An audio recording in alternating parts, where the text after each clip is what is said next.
نحمده ونصلي ونسلم على رسوله الكريم اما بعد فاعوذ بالله من الشيطان الرجيم بسم الله الرحمن الرحيم الصلاة والسلام عليك يا سيدي يا رسول الله وعلى آلك وأصحابك يا سيدي يا حبيب الله۔ درس سیرت النبی صلی اللہ علیہ وسلم میں جو گزشتہ درس تھا، آج اسی کا آگے والا حصہ عرض کیا جائے گا اور انشاءاللہ یہ آج مکمل ہوگا۔ گزشتہ درس میں یہ تھا کہ رسول اللہ صلی اللہ علیہ وسلم کا کفار مکہ نے سوشل بائیکاٹ کیا اور نبی پاک صلی اللہ علیہ وسلم کے خاندان والے، چاہے انہوں نے اسلام قبول کیا یا قبول نہ کیا، یہ سب کے سب 3 سال تک اس کا شکار رہے اور انتہائی نامساعد اور انتہائی ناگفتہ بے اور انتہائی پریشان کن حالات کا مقابلہ کیا۔ جو میں یہ جو ساری صورتحال میں نے بیان کی، میں نے کہا اس میں ہمارے لیے بہت سے آج 3 نکات پر بات ہوگی، اور یہ ہر اہل ایمان کو، ہر مسلمان کو یہ بات سمجھ لینی چاہیے کہ اسلام کیا ہے، اسلام نے ہمیں کیا درس دیا ہے۔ مولانا جلال الدین رومی رحمۃ اللہ تعالیٰ علیہ نے مسلم شریف میں بہت خوبصورتی کے ساتھ، اور پھر جتنے بھی دانشور ہیں وہ سب یہ بیان کرتے ہیں، بھائی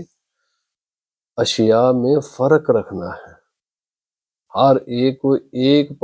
پیمانے کے ساتھ نہ تولنا ہے اور نہ ایک نظر کے ساتھ دیکھنا ہے۔ چیزیں بظاہر بہت قریب قریب نظر آتی ہیں، اور انسان جب غور و فکر کرے گا تو اس میں بڑا فرق ہے۔ آج میں انشاءاللہ وہ چند چیزیں عرض کروں گا، اور اس میں ہمارے لیے لیسن بھی ہے، ہمیں بھی ایسا سبق ہے۔ بات یہ ہے، 2 چیزیں سمجھیں۔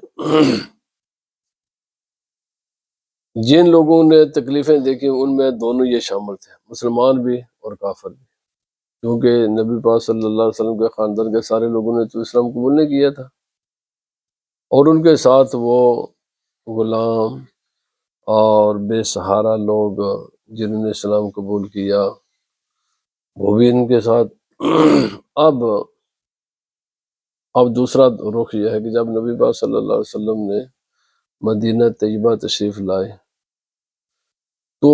اسلام کے بھی یہاں بھی 2 رخ نظر آتے، وہاں بھی 2 رخ ہیں، یہاں بھی 2 رخ ہیں، وہاں تکلیفوں کے 2 رخ ہیں، اور یہاں پر جب ایک اچھا دور گزرا اور پھر اسلام کی حمایت، یہاں بھی 2 رخ ہیں، اور اس کے بعد ایک تیسرا رخ بھی، یہ 3 نکات ہیں۔ پہلے بات یہ ہے، اسلام اس قسم کے حمایت کو کوئی اہمیت نہیں دیتا کہ آدمی کسی کی سپورٹ کرے، حمایت کرے، اس بنیاد پر کہ یہ میرے خاندان کا ہے، یہ میری برادری کا ہے، وہ چاہے کیسا ہی انسان کیوں نہ ہو، ظالم ہے، مظلوم ہے، کیا کچھ نہیں، بس اس کی سپورٹ ہی۔ اگر یہ بات ہوتی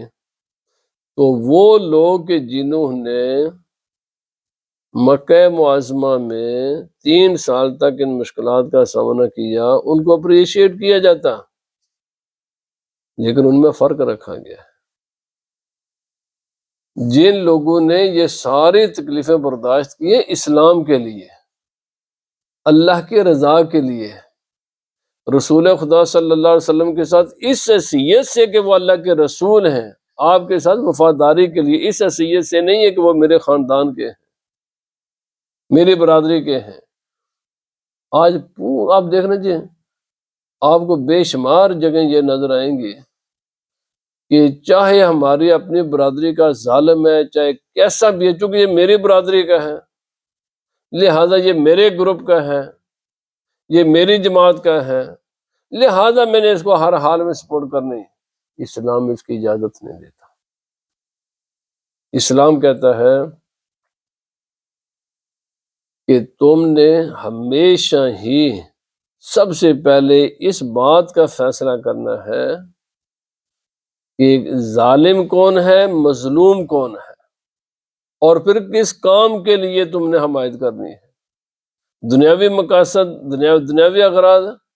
یہ 2 فرق ہیں۔ ایک تو ہمیشہ ہی مسلمانوں پر فرض ہے کہ جب بھی کوئی انسان ایک مظلوم ہو اور دوسرا ظالم ہو تو وہ مظلوم کی حمایت کریں، ظالم کے سامنے کھڑے ہو جائے، وہ چاہے اپنی ہی برادری کا کیوں نہ ہو اس کے بھی خلاف جائے، اور مظلوم چاہے انسان کا کوئی ادنا ہے، اعلیٰ ہے، اپنا ہے، بیگانہ ہے، کوئی بھی عدل ہے، اسلام میں عدل ہے، مظلوم کے حمایت میں اس کے حق میں کھڑا ہونا ہے، ظالم کے خلاف کھڑا ہونا ہے۔ نبی پاک صلی اللہ علیہ وسلم سے حضرت واصلہ بن اسقر رضی اللہ تعالیٰ عنہ راوی ہیں، سرکار سے پوچھا گیا کہ یا رسول اللہ وسلم عصبیت کیا ہے؟ یہ جو جس تعصب سے آپ منع فرماتے ہیں نا، کہ جس انسان نے بھی تعصب کیا، باعث جو بندہ آدمی بنا، نبی سے فرمایا وہ جاہلیت کی موت پر مرا ہے،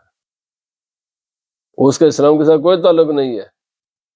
اسلام نے فرمایا یعنی بلائنڈلی کسی کی حمایت نہ کرو۔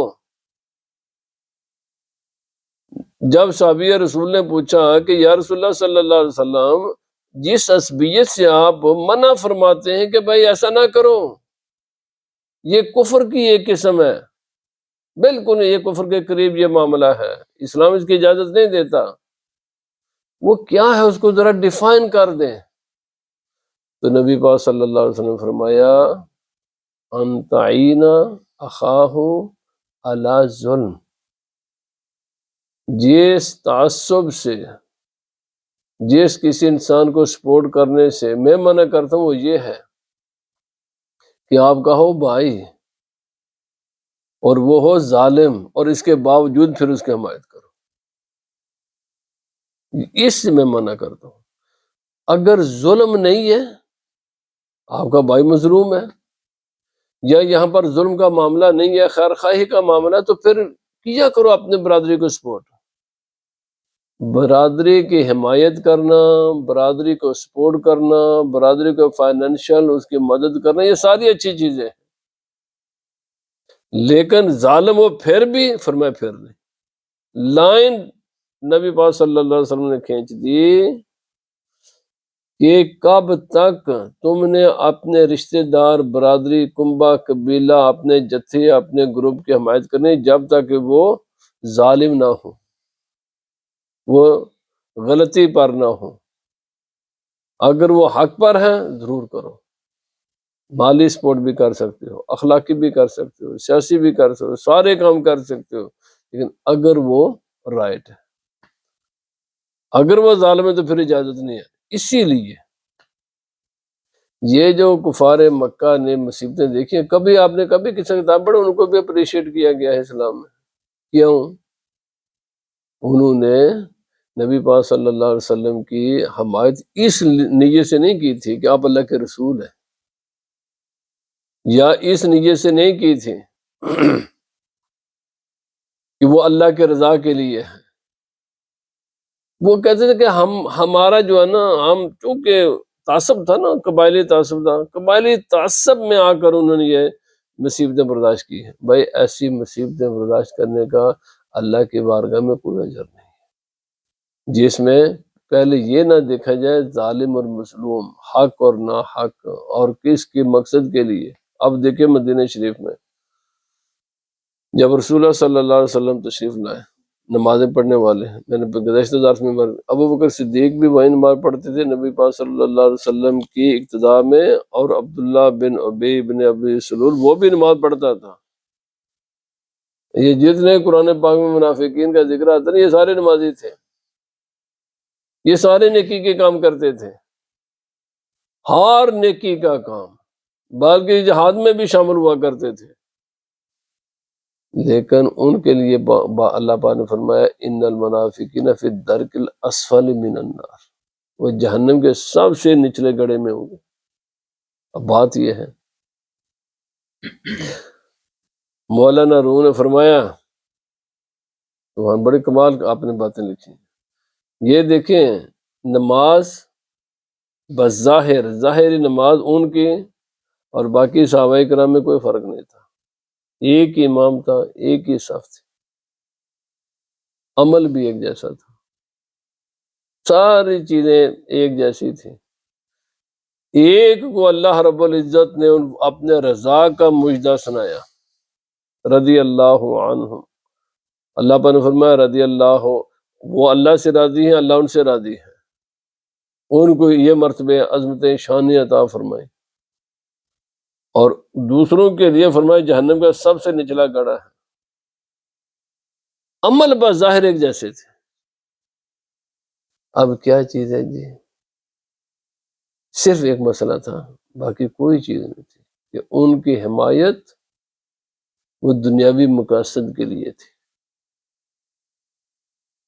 ان کی حمایت، وہ ان کے سارے اعمال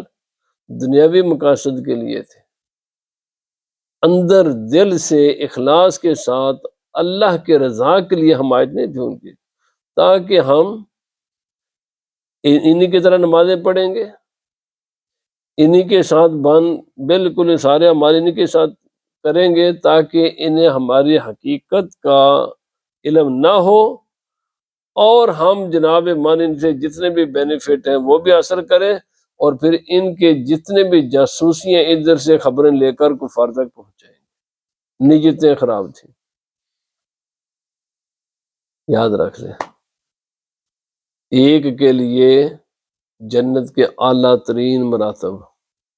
دوسروں کے لیے جہنم کا ادنا ترین جگہ، حمایت دونوں کی بظاہر حمایت ہے، لیکن کس چیز نے فرق کیا ہے؟ یہ اندر والے جو معاملات ہیں نا، اس نے الگ الگ کیا، یہ اس لیے رسول خدا صلی اللہ علیہ وسلم کی حمایت بھی کرنی ہے، اس میں بنیادی چیز یہ ہے کہ اخلاص بھی ہو اور مقصد بھی اللہ کے رضا ہو، اور اس لیے کرنی ہے کہ آپ اللہ کے سچے رسول ہیں، یہ اس لیے ہے، ورنہ انہوں نے بھی حمایت کی تھی، بے شمار کفار، آپ دیکھیں گے یوٹیوب پر دیکھیں گے، آپ کو ہزاروں غیر مسلم شعراء ملیں گے، ہزاروں رائٹر ملیں گے، ہزاروں کی تعداد میں ایسے پروفیسر ملیں گے، بڑے بڑے لیکچرر، دنیا کے بڑے دنیا کے عظیم لوگ، جنہوں نے نبی پاک صلی اللہ علیہ وسلم کی شان میں نعتیں لکھی ہیں، کتابیں لکھی ہیں، لیکچر ہیں، بہت کچھ ہے نبی پاک صلی اللہ، بلکہ اگر آپ دیکھیں تو گزشتہ 100-200 سال میں مسلمانوں سے زیادہ کفار نے لکھا نبی پاک صلی اللہ علیہ وسلم، اور بظاہر تو بڑا اچھا لکھتے ہیں وہ، اس کے اندر انہوں نے زہر ڈالے ہوتے ہیں، لیکن ان کا یہ سارا کام کسی کام کا نہیں، بالکل اس کی ایک ذرہ برابر بھی خدا کی نظر میں ویلیو نہیں ہے۔ کیوں؟ اس لیے کہ ایسی حمایت کا اسلام میں کوئی اپریشیشن نہیں ہے کہ جو رسول اللہ صلی اللہ علیہ وسلم کی رسالت کے انکار کے بعد ہو، وہ نعت، وہ کتابیں، وہ عظمتیں، وہ شان خدا کی بارگاہ میں قابل قبول ان کو قبول کرتا ہے، پہلے رسول خدا صلی اللہ علیہ وسلم کو مانے، پھر آپ کی شانیں بیان کریں، اس قسم کے حمایت دار زمانے میں رہی ہیں، اس قسم کی حمایتیں ڈے ون سے ہیں، اور شاید قیامت تک ایسے لوگ ہوں گے۔ اور تیسری بات، اس لیے چاہے وہ کیسی بھی ہو، یہ فرق کیا جاتا ہے، کفر کی حالت میں کوئی حمایت، اس کا کوئی ویلیو نہیں، وہ اس کی ویلیو ہے جو رسول خدا صلی اللہ علیہ وسلم کو ماننے کے بعد ہے، اور پھر اس میں نیت اللہ کی رضا ہو، دل اور زبان ایک ہو۔ منافقین کا کیا فرق تھا؟ اذا جاء المنافقون قالوا نشهد انك لرسول اللہ، زبان تو ایک ہی تھی نا، یہ قرآن گواہی دیتا ہے، اذا جاء المنافقون قالوا نشهد انك لرسول اللہ، منافق جب آپ کے پاس آتے ہیں اعلان کرتے ہیں آپ اللہ کے رسول ہیں، واللہ یعلم انک لرسولہ، اللہ پاک تصدیق فرماتا ہے، فرمایا اللہ